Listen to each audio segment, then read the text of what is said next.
Деновиве се регистрираат помали бројки на нови случаи со COVID-19 во Тетовскиот регион.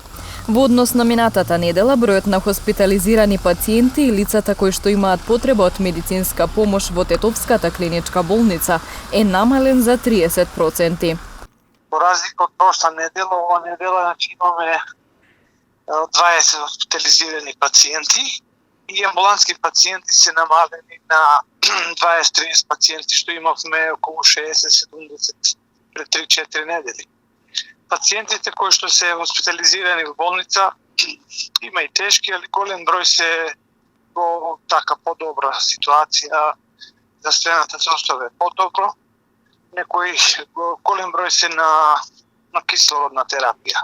И покрај релативната стабилизација на состојбата, лекарите со апел да се почитуваат мерките, особено поради доаѓањето на иселениците во родните места.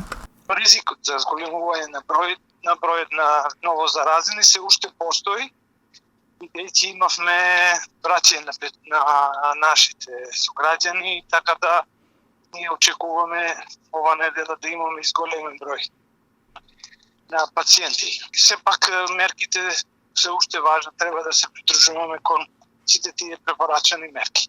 Иако бројките на заразени со COVID-19 се намалуваат, сепак по бројот на активни случаи Тетово се уште го држи второто место на листата на Институтот за јавно здравје. Во моментов активно болни се 705 лица, а вкупниот број на COVID диагностицирани пациенти од почетокот на пандемијата досега достигна 4833.